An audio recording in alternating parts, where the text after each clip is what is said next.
আমাদের গাজীপুরে বাগের বাজার সাফাই পার্ক রোডে এই অটো স্ট্যান্ডে প্রায় দীর্ঘদিন যাবৎ আমার পিতা মোহাম্মদ শাহজাহান উনি চাঁদাবাজিদের বিরুদ্ধে প্রতিবাদ করে যাচ্ছেন এবং এই প্রতিবাদ করাতে আমাদের গাজীপুরের বিএনপির নেতা এই নসমিয়া উনি ওনার সঙ্গভঙ্গ নিয়ে তাদের উপর হামলা, তারপর মামলা মোকদ্দমা এসব দিয়ে তাদেরকে হয়রানি উপরে রেখেছে।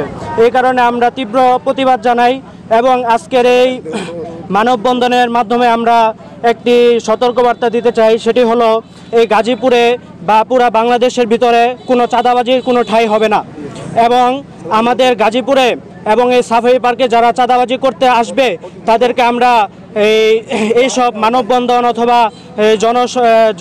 সামাজিক কাজকর্মের মাধ্যমে তাদেরকে আমরা তীব্র প্রতিবাদ জানাবো। ওয়ালটন এখন দেশের সীমানা পেরিয়ে পৌঁছে গিয়েছে 50টিরও বেশি দেশে।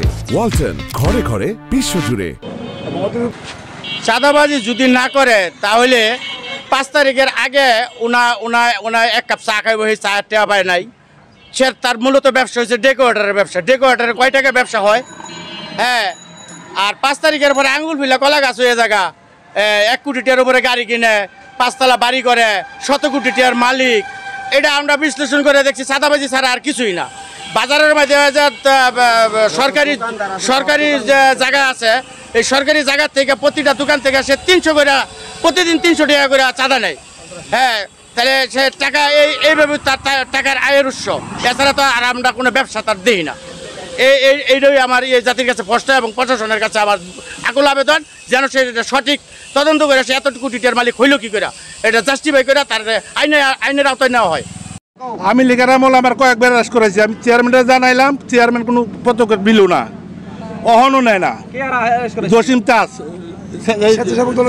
দলের, কারণ আমরা যে 1000 বেশি এক কথা কই এটা শুনতো না, আর জসিম এক কথা কইলে চেয়ারম্যান শুনে। জসিম চাঁদাবাজ, এক কথায় চাঁদাবাজ। আবু বকর সিদ্দিক।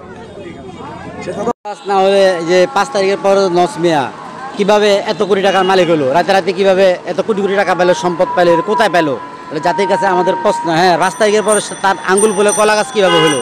5 তারিখের পরে সে কোটি কোটি টাকার মালিক হলো, 5-4 তলা বিল্ডিং করলো, একটা গাড়ি কিনলো 1 কোটি টাকার উপরে, এত টাকা সে কোথায় পেয়েছে? এটা জাতির কাছে আমাদের প্রশ্ন।